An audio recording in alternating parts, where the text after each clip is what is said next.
Selamat pagi, jemaat Tuhan yang terkasih. Salam sejahtera untuk kita semua. Majelis Jemaat mengucapkan selamat beribadah pada hari ini bersama keluarga di rumah.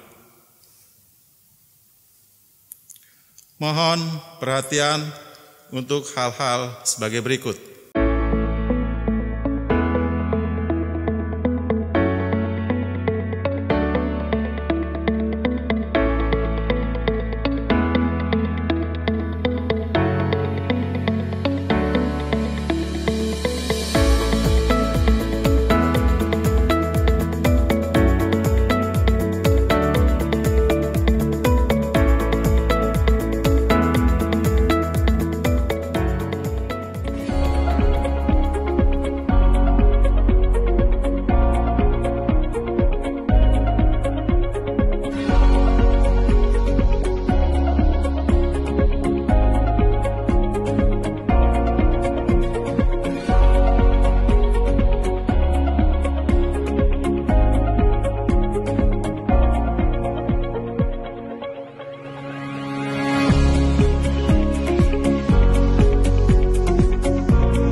Shalom Bapak Ibu, Saudara-saudari sekalian, selamat hari Minggu. Saya Febrian Eka Sandi Nugroho mengucapkan terima kasih yang sebesar-besarnya. Karena kurang lebih 4 bulan, bukanlah waktu yang singkat, namun bukan waktu yang panjang. Saya dapat belajar di sini, berjumpa dengan Bapak Ibu, Saudara-saudari sekalian. Kendati hanya berjumpa lewat daring, namun Tuhan sudah memberikan waktunya yang sangat luar biasa, sehingga saya dapat belajar bersama dengan Bapak Ibu. Tidak terasa melalui bimbingan Pendeta Agus, maupun juga dari pendeta-pendeta yang lain. Pendeta Marvan, Pendeta Yonatan, Pendeta Yosi, Pendeta Manda. Setiap orang yang sudah membimbing saya, Bapak Ibu Majelis, teman-teman yang berada di sini, karyawan gereja, lalu maupun juga aktivis-aktivis yang sudah ada, memberikan pengalaman bagi saya untuk modal saat ini maupun kedepannya nanti, jika Tuhan perkenankan saya menjadi seorang pendeta. Untuk itu, di kesempatan ini, saya menyampaikan mohon maaf sebesar-besarnya apabila saya mungkin belum bisa berjumpa dengan Bapak Ibu, apabila mungkin ada beberapa kata dari saya atau perbuatan saya yang menyakiti Bapak Ibu, Saudara-saudari sekalian. Dan terima kasih karena sudah mau menerima saya. Untuk itu, saya menyampaikan sampai jumpa dan semoga Tuhan menyertai kita, melindungi kita, dan memberikan selalu kesehatan kepada kita. Shalom dan selamat hari Minggu. Tuhan memberkati.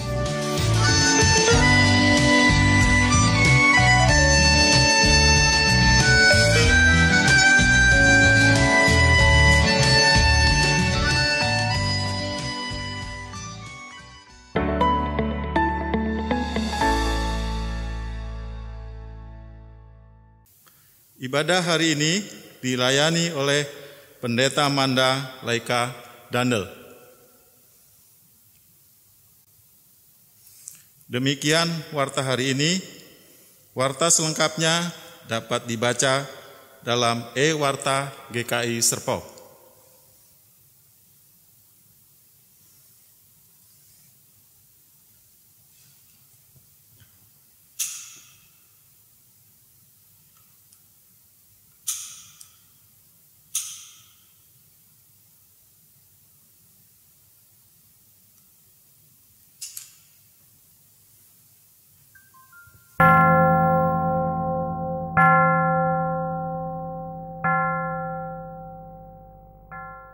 Untuk mengawali ibadah hari ini, mari kita berlitani.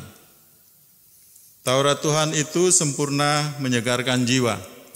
Peraturan Tuhan itu teguh, memberikan hikmat kepada orang yang tak berpengalaman. Titah Tuhan itu tepat menyukakan hati. Perintah Tuhan itu murni, membuat mata bercahaya. Takut akan Tuhan itu suci, tetap ada untuk selama-lamanya. Hukum-hukum Tuhan itu benar, adil semuanya. Lebih indah daripada emas, bahkan daripada banyak emas tua. Dan lebih manis daripada madu, bahkan daripada madu tetesan dari sarang lebah.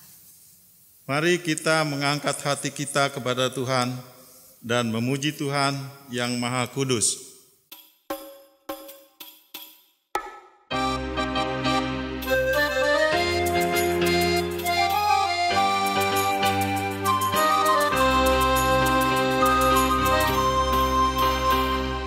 Angkatlah hatimu pada Tuhan, bunyikan kecapi dan menari. Jangan lupa bawa persembahan. Mari kawan, ajak teman bersama menyembah. Sorak-sorak haleluya. Mari nyanyilah. Pujilah Tuhan yang Maha Kudus. Mari kawan, ajak teman, bernyanyilah terus.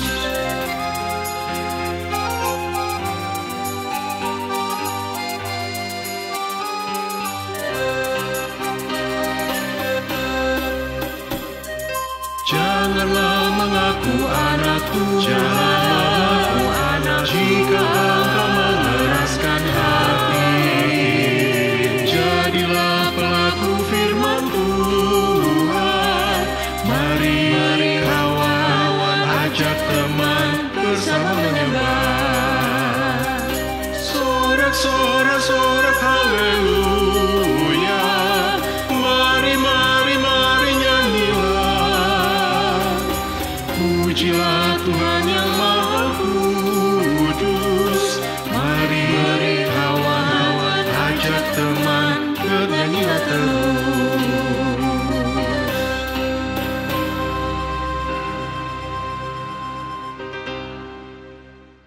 Umat Tuhan yang terkasih, marilah kita awali ibadah kita dengan pengakuan bahwa pertolongan kita adalah dalam nama Tuhan yang menjadikan langit dan bumi.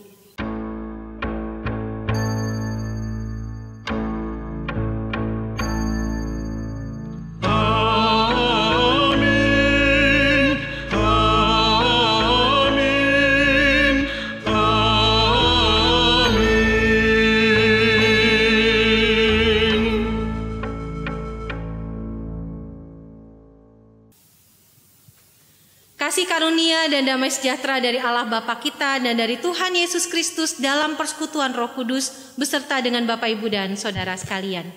Dan menyertai saudara juga. Silakan duduk. Di akhir bulan September tahun 2021 ini kita akan merenungkan sebuah tema, kita dan mereka. Dalam banyak hal kita sering mengelompokkan orang di dalam kotak demi kotak. Yang sepaham dan sefrekuensi kita masukkan ke tempat yang tertentu, sementara orang yang tidak kita sukai atau orang yang sering bertentangan dengan kita tempatkan di kotak yang lain. Kalau kita mengenal orang baru dalam satu kesempatan, kita akan siap-siap menempatkan orang tersebut di kotak yang kita suka atau di kotak yang tidak kita suka. Nah, Bapak, Ibu, dan saudara sekalian, padahal Tuhan Allah menciptakan setiap orang menurut gambar dan rupanya. Tidak ada satupun ciptaan Tuhan yang tidak dikasihinya, karena kasih-Nya begitu besar dari kita. Dan mari kita nyanyikan sama-sama kidung pujian, Ya Allah, kasih-Mu besar.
Kasihanilah aku ya Allah menurut kasih setiamu.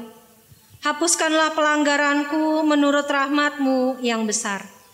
Bersihkanlah aku seluruhnya dari kesalahanku dan tahirkanlah aku dari dosaku.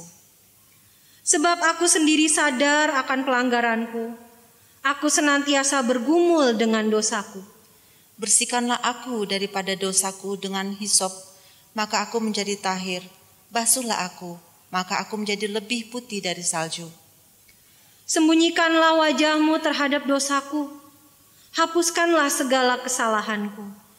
Jadikanlah hatiku tahir ya Allah, dan perbaharuilah batinku dengan roh yang teguh. Janganlah membuang aku dari hadapan-Mu, dan janganlah mengambil roh-Mu yang kudus daripadaku. Selidikilah aku ya Allah, dan kenalah hatiku. Ujilah aku dan kenalah pikiran-pikiranku. Lihatlah apakah jalanku serong, dan tuntunlah aku di jalan yang kekal. Amin.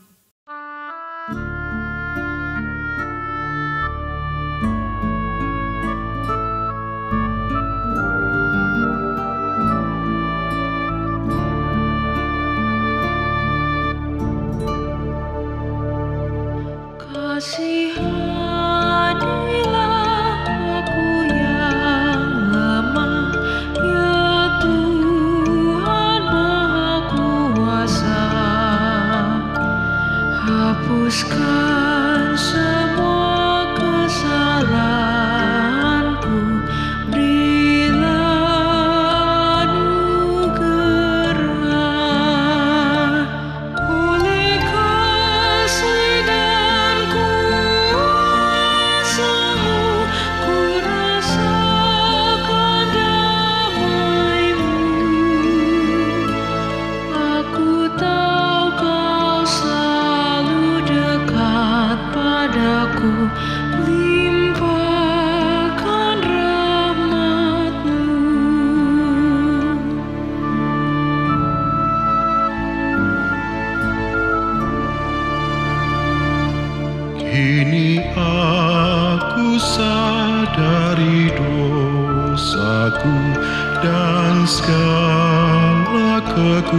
tanganku, namun kasih-Mu tetap padaku. Sucikan diriku, ku serahkan seluruh hidupku pada Tuhan yang benar. Hatiku selalu bersyukur, bergemar dan berbahagia.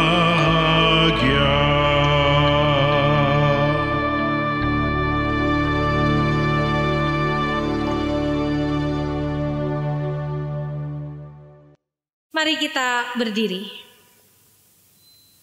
Berita pengampunan diberikan bagi setiap kita yang dengan sepenuh hati mengaku dosa di hadapan Tuhan dan mengharapkan kasih dan serta anugerah Tuhan. Kisah Para Rasul pasal 4 ayat 11-12 menyatakan demikian. Yesus adalah batu yang dibuang oleh tukang-tukang bangunan, yaitu kamu sendiri. Namun ia telah menjadi batu penjuru. Dan keselamatan tidak ada di dalam siapapun juga selain di dalam Dia. Sebab di bawah kolong langit ini tidak ada nama lain yang diberikan kepada manusia yang olehnya kita dapat diselamatkan. Demikianlah berita anugerah dari Tuhan bagi kita sekalian. Syukur kepada Allah. Bapak, Ibu, dan Saudara terkasih, Tuhan telah berkenan mengampuni dan mempersatukan kita. Mari kita hidup dalam damai dan pengampunan satu dengan yang lain. Damai Tuhan besertamu. Dan besertamu juga.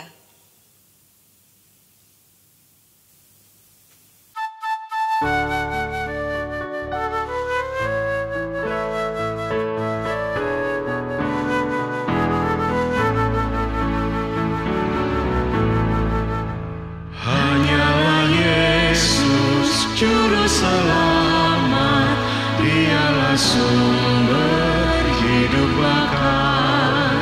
Layaklah Dia terima kuasa, puji dan hormat selamanya.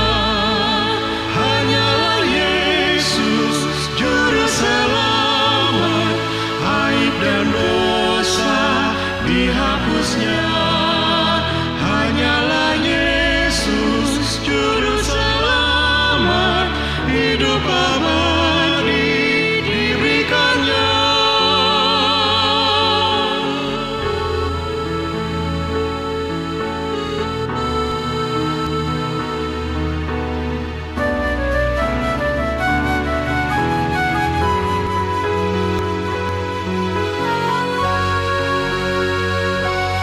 Tingginya langit tidak setinggi kasih Tuhanku kepadaku. Dalamnya laut tidak sedalam kasih Tuhanku kepadaku. Hanyalah Yesus Juru Selamat, aib dan dosa dihapusnya. Hanyalah Yesus Juru Selamat, hidup abadi diberikannya.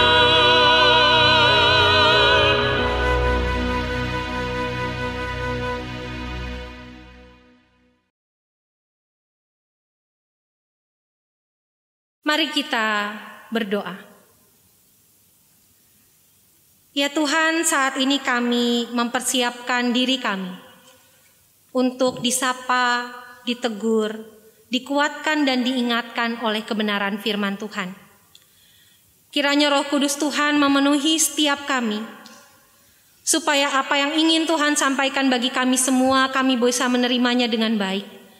Dan terlebih Tuhan, kami tidak hanya mendengar firman, tetapi menjadi pelaku firman dalam kehidupan kami sehari-hari, secara khusus ketika kami masih terus berjuang di tengah masa pandemi ini. Kiranya firman Tuhan terus menguatkan kami dari sekarang sampai selama-lamanya, dan berfirmanlah bagi kami semua ya Allah, kami siap untuk menerimanya. Dalam Kristus Yesus Tuhan kami berdoa. Amin.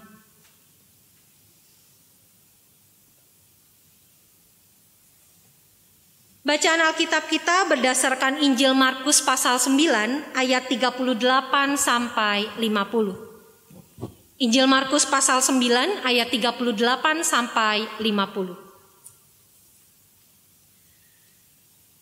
Kata Yohanes kepada Yesus, "Guru, kami lihat seorang yang bukan pengikut kita mengusir setan demi namamu.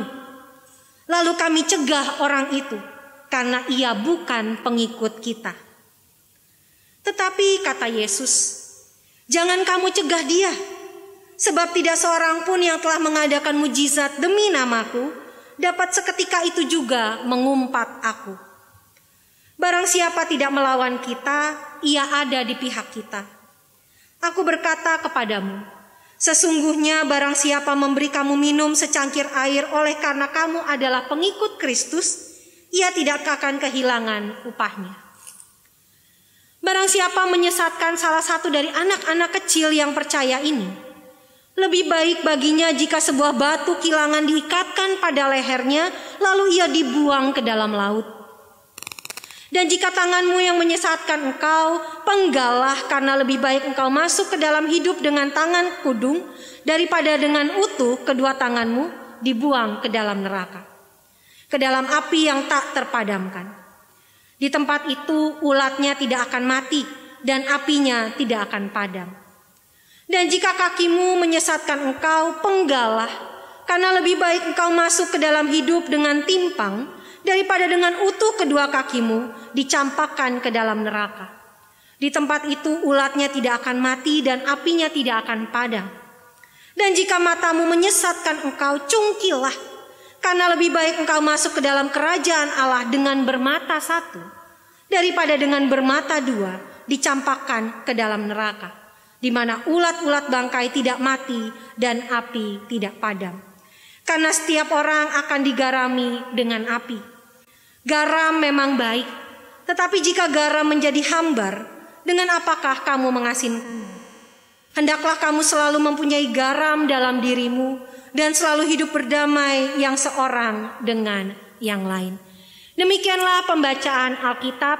Yang berbahagia ialah setiap kita yang mau terus belajar mendengarkan firman, melakukannya dalam kehidupan sehari-hari. Haleluya.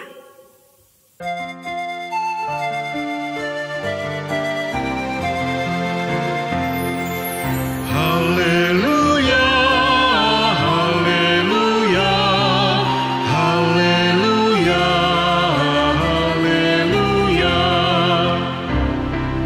haleluya, haleluya, haleluya, haleluya.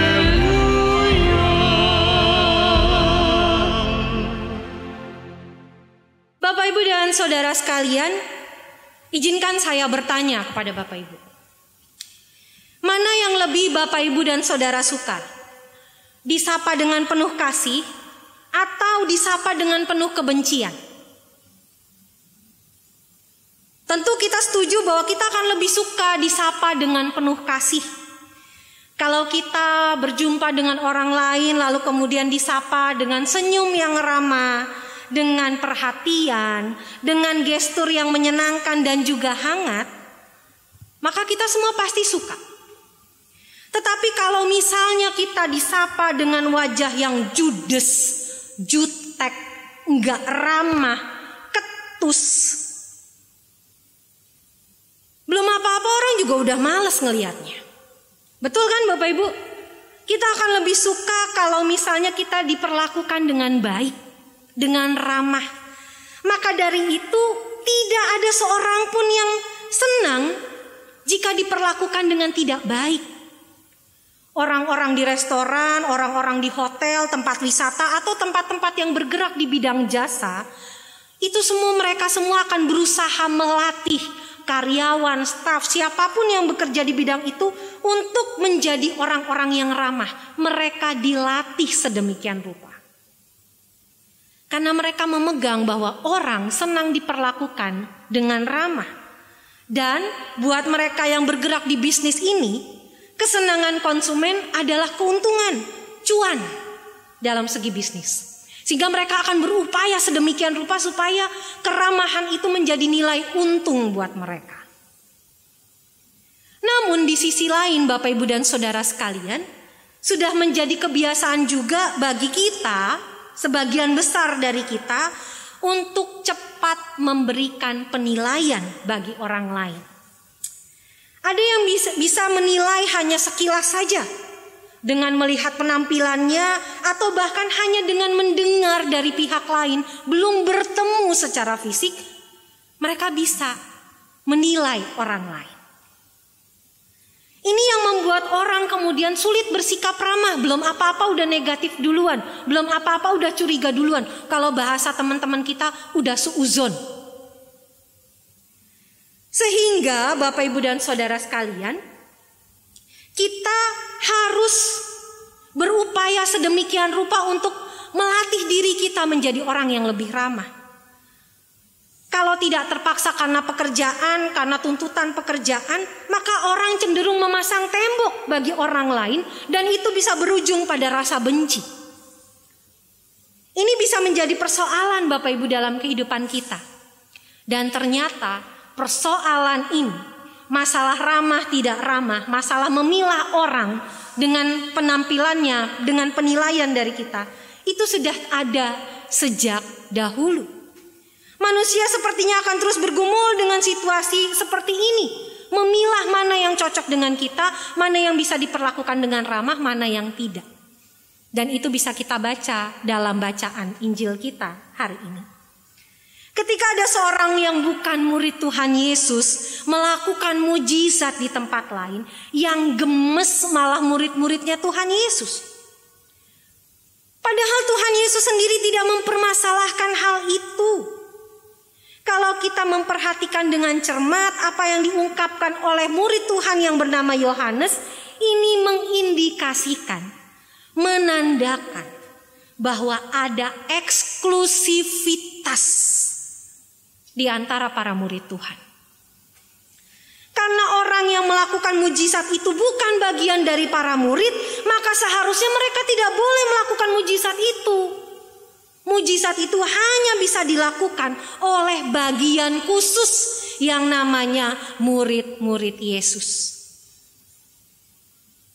Dan perasaan eksklusivitas ini masih juga dimiliki oleh beberapa orang di antara kita. Ada perasaan tidak nyaman, perasaan terusik apabila ada orang lain di luar kelompoknya melakukan hal yang serupa dengan apa yang kita lakukan. Dan bukan hanya itu, kalau orang di luar kelompok kita melakukan pekerjaan yang sama dengan hasil yang lebih baik, kita jadi makin benci. Tetapi perhatikan bahwa Tuhan Yesus mengesampingkan perasaan itu. Yang penting bagi Tuhan Yesus adalah bahwa orang itu, si murid itu, melakukan sesuatu dengan kuasa dan pemahaman yang benar. Orang itu mungkin bukanlah bagian dari 12 murid. Bahkan mungkin mereka tidak mengenal si orang ini. Tetapi Tuhan itu berkuasa atas diri setiap orang. Dia berkuasa secara penuh atas semua hal di dunia ini. Sehingga kepada siapapun ia menyatakan kuasa, itu bukan urusan kita. Hanya karena orang itu bukan bagian dari para murid, bukan berarti orang tersebut kemudian tidak dipakai oleh Tuhan untuk menyatakan kuasanya. Perlu dicatat Bapak Ibu dan Saudara sekalian, Yohanes memberikan kesaksian bahwa ada orang lain yang melakukan mujizat dengan namamu. Itu artinya kuasa yang dipakai oleh orang itu adalah kuasa dalam nama Yesus, yang adalah Tuhan dan Juru Selamat. Artinya si orang yang bukan murid Tuhan Yesus ini tahu tentang Yesus. Memahami bahwa Yesus adalah Tuhan dan Juru Selamat. Persoalannya cuma satu. Dia bukan bagian dari 12 murid. Mungkin saja pemahamannya belum mendalam. Mungkin saja dia hanya sekali itu terlihat melakukan mujizat. Tetapi apakah dengan begitu kita melihat bahwa para murid juga sudah paham tentang apa yang dilakukan oleh Kristus? Belum tentu Bapak Ibu, para murid juga belum tentu paham, belum tentu mengerti apa yang sedang Kristus lakukan dan kemudian bisa melakukan mujizat seperti si orang yang bukan murid itu. Artinya, yang jadi pertanyaan adalah kenapa mereka begitu risih dan gak suka? Toh justru sebenarnya melalui peristiwa itu kita melihat bahwa kuasa Tuhan itu tidak terbatas pada golongan, kaum, atau status. Siapapun dia, setiap orang bisa menjadi alat Tuhan untuk menyatakan kebaikan dan mujizat. Dalam hal tersebut, Bapak, Ibu, dan Saudara sekalian, Tuhan Yesus mengingatkan tentang apa yang baik dan apa yang tidak baik. Memandang orang lain secara berbeda dan juga dengan pandangan yang negatif akan menimbulkan perasaan tidak suka. Itu sangat manusiawi. Lalu kemudian atas dasar tidak suka itu secara sadar atau tidak, kita berusaha meyakinkan orang lain atas apa yang kita rasakan. Akhirnya jadinya ngegibah. Bapak Ibu tahu menggibah? Ngomongin orang lain hanya karena perasaan kita. Padahal perasaan itu subjektif, bisa saja salah, bisa saja keliru. Apalagi kalau perasaan yang salah ini kemudian disebarkan ke orang lain, ini yang kemudian berakibat pada penyesatan,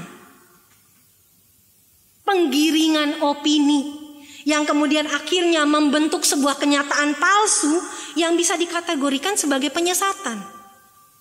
Dan kalau sudah begini, Bapak, Ibu, dan Saudara sekalian, yang dilihat bukan lagi soal ajarannya, bukan lagi soal ideologinya, tetapi pandangan terhadap orang itu dan semua yang dilakukannya, semua gerik-geriknya. Itu yang terjadi dalam diri murid Tuhan yang namanya Yohanes.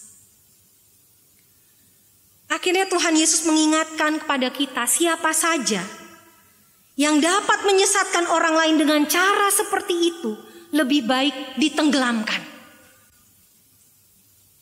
Karena penyesatan tidak mendapat tempat dalam kerajaan Allah. Maka dari itu Tuhan Yesus mengatakan, jika ada anggota tubuh kita yang menyesatkan, lebih baik kita masuk kerajaan sorga dalam keadaan tubuh yang tidak lengkap, daripada memiliki anggota tubuh lengkap tetapi masuk dalam api neraka yang kekal.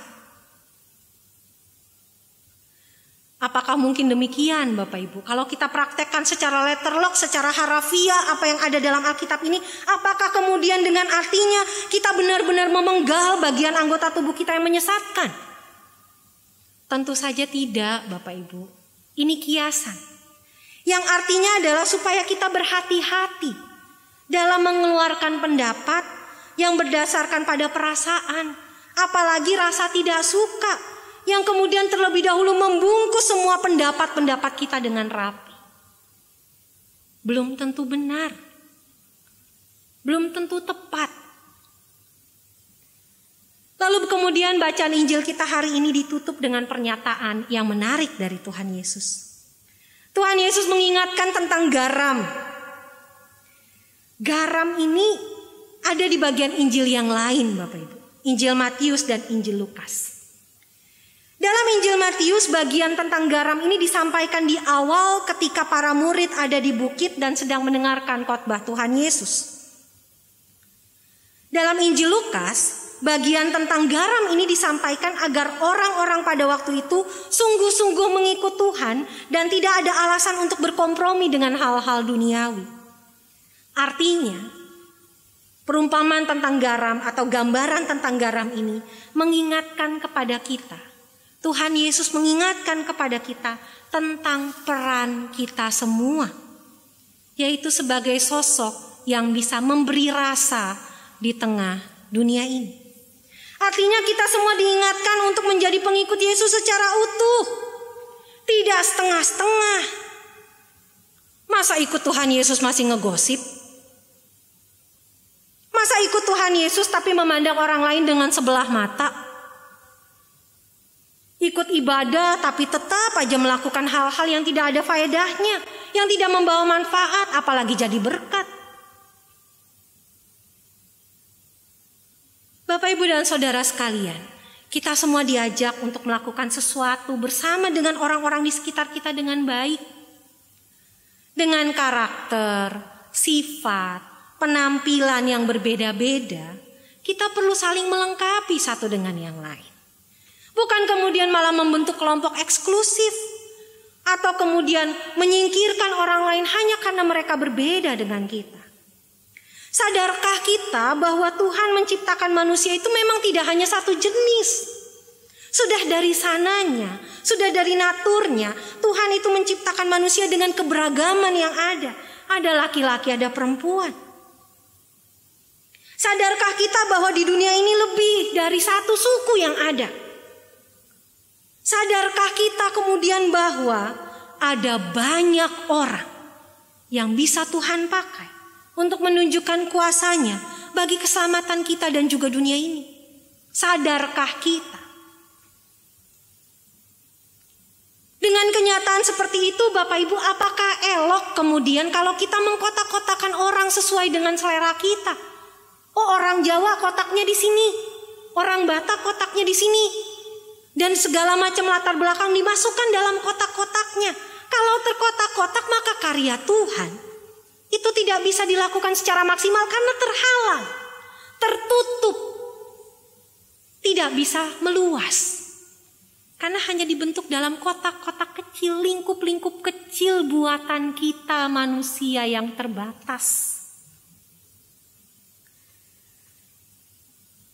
Rasanya kita perlu ingat juga bagaimana ketika Tuhan Yesus bangkit dari antara orang mati.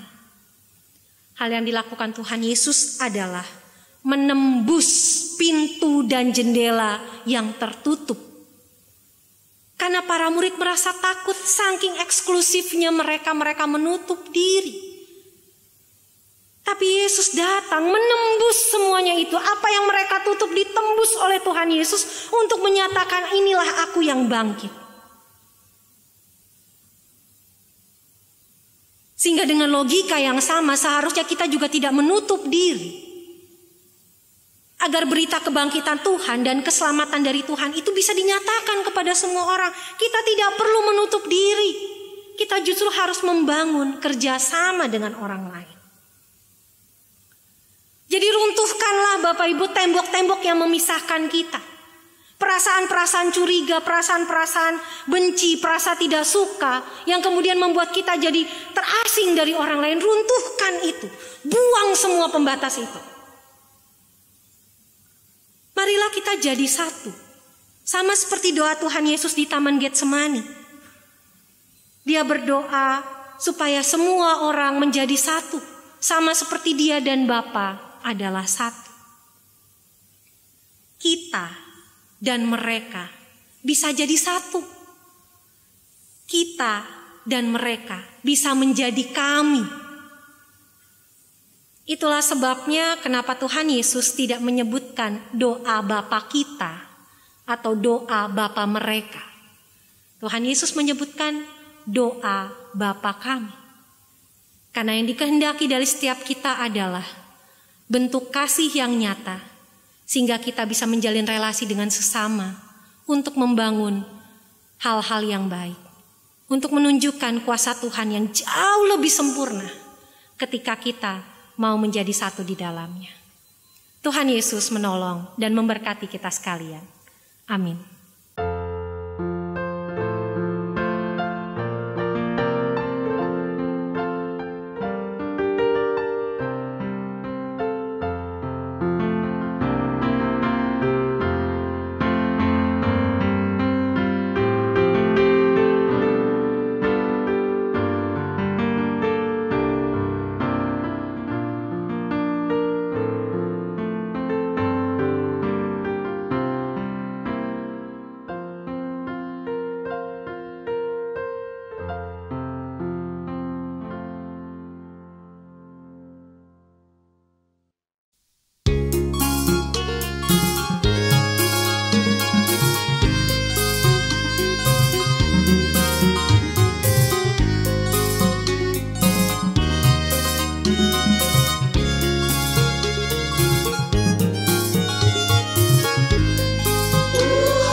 Aku percaya kepada Allah Bapa yang Maha Kuasa, Khalik langit dan bumi, dan kepada Yesus Kristus anaknya yang tunggal Tuhan kita, yang dikandung dari Roh Kudus, lahir dari anak darah Maria, yang menderita sengsara di bawah pemerintahan Pontius Pilatus, disalibkan, mati dan dikuburkan, turun ke dalam kerajaan maut. Pada hari yang ketiga bangkit pula dari antara orang mati, naik ke surga, duduk di sebelah kanan Allah Bapa yang Maha Kuasa, dan dari sana ia akan datang untuk menghakimi orang yang hidup dan yang mati.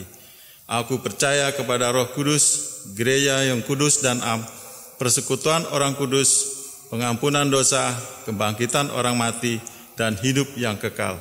Amin. Jemaat dipersilakan duduk kembali. Formulir persiapan perjamuan kudus. Pada hari Minggu, 3 Oktober 2021 pukul 9 waktu Indonesia bagian Barat, secara daring kita akan merayakan perjamuan kudus. Untuk menyambut dan ikut serta dalam perayaan itu, marilah kita mempersiapkan diri secara bersama-sama melalui panduan di bawah ini. 1. Pada perjamuan malam terakhir, Kristus menghendaki kita merayakan perjamuan kudus untuk mengenangnya. Mengenang Kristus berarti mengalami kehadirannya seperti murid-muridnya dahulu mengalami kehadirannya bersama mereka. Mengenang Kristus juga berarti menyadari secara pribadi seluruh kehidupan Kristus yang diberinya bagi keselamatan dunia. Sejak ia lahir, melayani, menderita, sengsara, mati, dibangkitkan, dan dimuliakan di surga. Marilah kita merenungkan pertanyaan berikut. Apakah saudara benar-benar rindu berjumpa secara pribadi dengan Kristus agar dapat mengalami kasih, kuasa, dan kebenarannya yang membarui hidup saudara? Apakah saudara menghayati bahwa seluruh kehidupan dan karya Kristus, yaitu kelahirannya, pelayanannya, penderitaannya, kematiannya, kebangkitannya, kenaikannya ke surga, sampai dengan kedatangannya kembali, terkait erat dengan kehidupan saudara? 2. Pada perjamuan malam terakhir, ketika Kristus memecah roti dan mengangkat cawan, ia membagikan tubuh dan darahnya sendiri kepada murid-muridnya. Menerima tubuh dan darahnya berarti dipersatukan dengan Kristus, sehingga ia menjadi kepala dan kita tubuhnya. Menerima tubuh dan darahnya berarti dipersatukan dengan semua orang yang menerimanya juga menjadi satu tubuh dan satu roh. Marilah kita merenungkan pertanyaan berikut.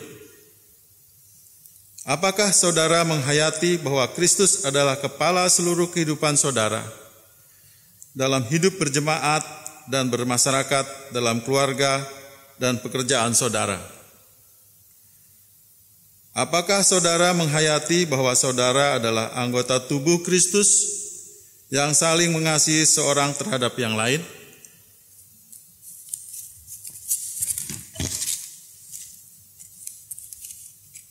Tiga, ketika kita bersatu dengan Kristus, roti hidup yang dipecah-pecahkan bagi dunia ini, kita pun dipersatukan dalam kematian dan kebangkitan Kristus. Dipersatukan dengan Kristus berarti diutus untuk mengosongkan dan menyangkal diri, memikul salib dan mengikut Kristus.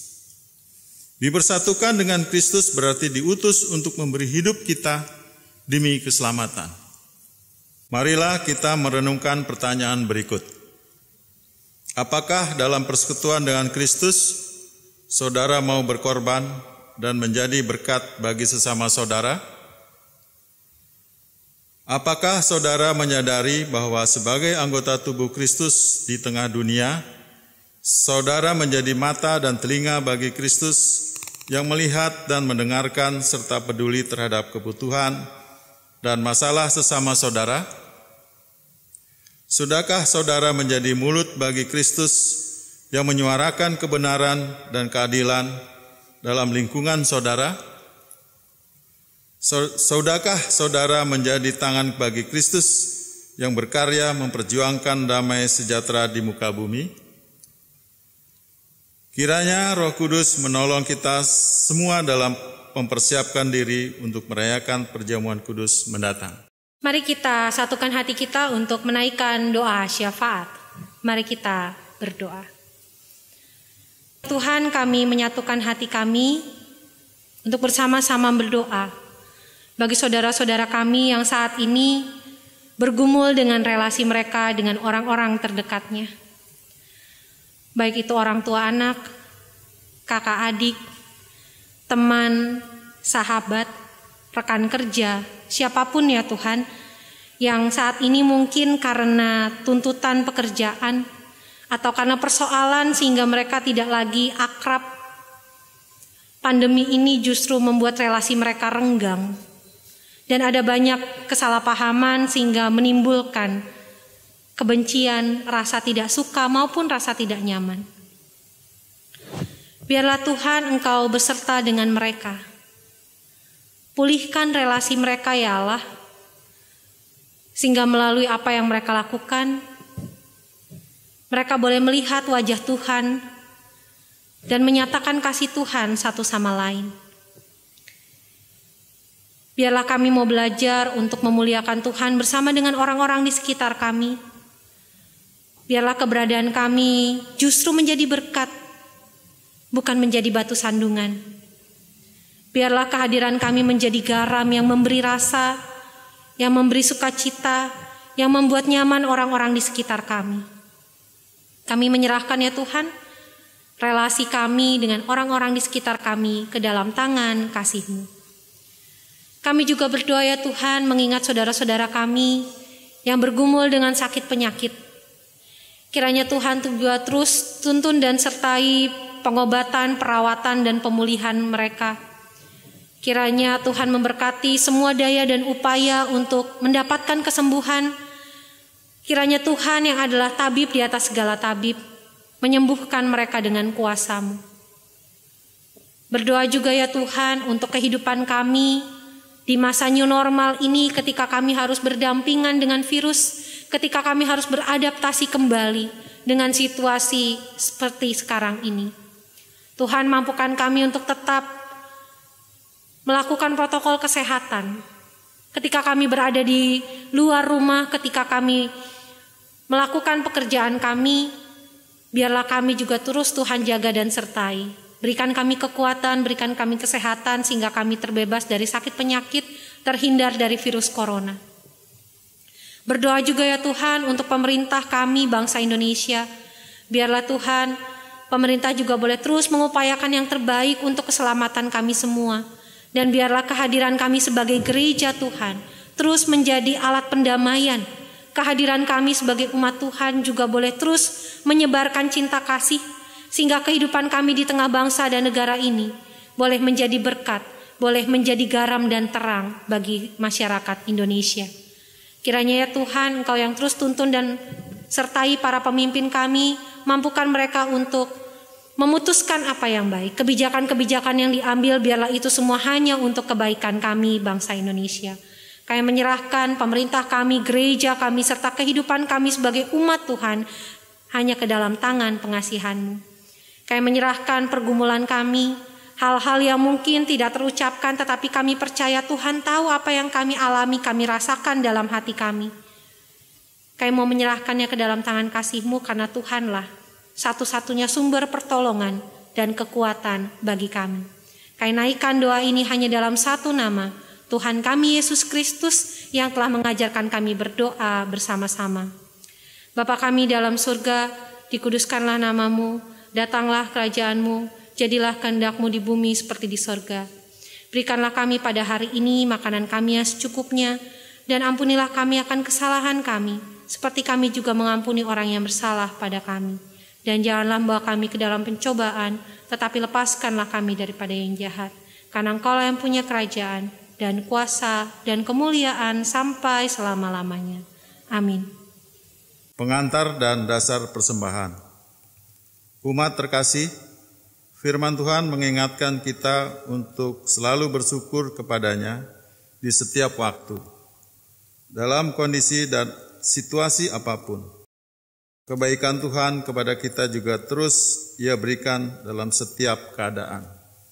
1 Tawarikh 29 ayat 17a tertulis demikian.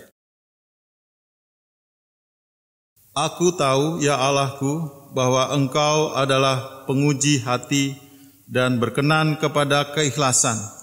Maka aku pun mempersembahkan semuanya itu dengan sukarela dan tulus ikhlas.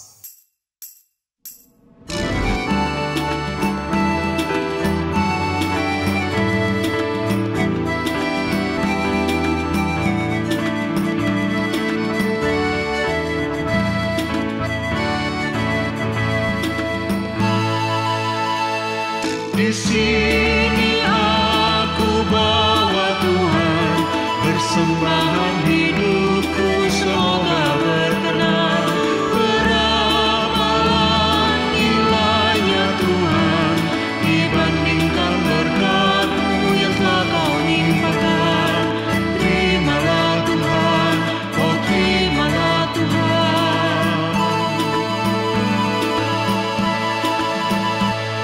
Ku ingat firman-Mu ya Tuhan, yang mengajarkan kami mengingat yang kecil. Berkati semuanya Tuhan, supaya persembahan tetap mengalir terus. Terimalah Tuhan, oh terimalah Tuhan.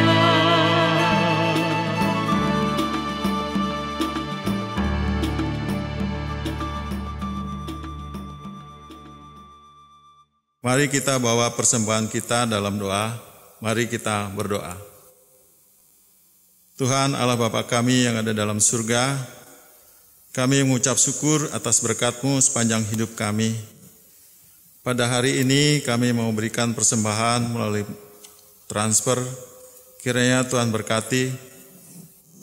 Berkati juga tangan-tangan yang sudah memberikan persembahan melalui transfer, dan tangan-tangan yang mengelola persembahan ini agar berguna persembahan ini untuk kemuliaan nama Tuhan. Terima kasih Tuhan, di dalam nama Tuhan Yesus Kristus kami berdoa dan mengucap syukur. Amin. Bapak, Ibu, dan Saudara sekalian, kita diajak untuk melakukan sesuatu bersama dengan orang-orang di sekitar kita. Kita diajak untuk tidak membentuk kelompok-kelompok eksklusif, tidak membangun tembok pemisah, tetapi membangun jembatan, di mana kita dan orang lain bisa terhubung, bisa saling terkoneksi. Karena itulah yang Tuhan harapkan bagi kita. Nah Bapak, Ibu, dan Saudara sekalian, kita akan akhiri ibadah kita. Mari kita nyatakan tekad kita untuk mau mengasihi orang-orang di sekitar kita, mau membangun relasi dengan mereka, dengan menyanyikan lagu pengutusan, Tuhan mengutus kita.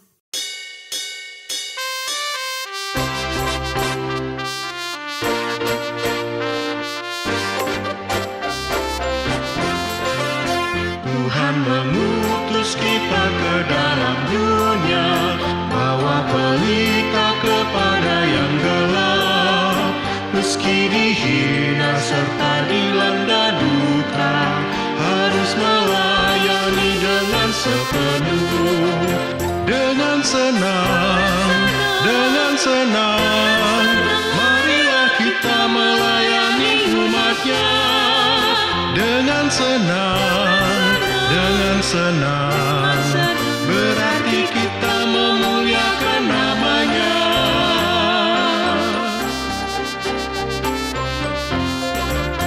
Tuhan mengutus kita ke dalam dunia untuk melawat orang terbelenggu.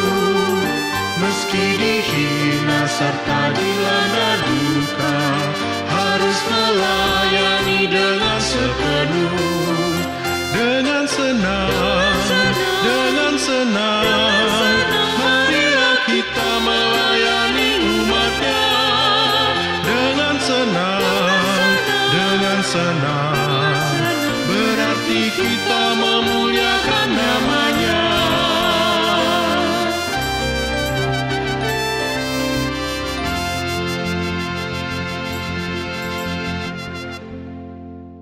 Bapak, Ibu, dan Saudara sekalian, arahkanlah hatimu kepada Tuhan. Kami mengarahkan hati kami kepada Tuhan. Jadilah saksi Kristus, Syukur kepada Allah, terpujilah Tuhan, kini dan selamanya. dan terimalah berkat Tuhan. Kiranya kasih dari Allah Bapa kita, cinta setia dari Tuhan Yesus Kristus, serta kekuatan dan pertolongan Roh Kudus menyertai setiap kita dari sekarang ini sampai selama-lamanya. Amin.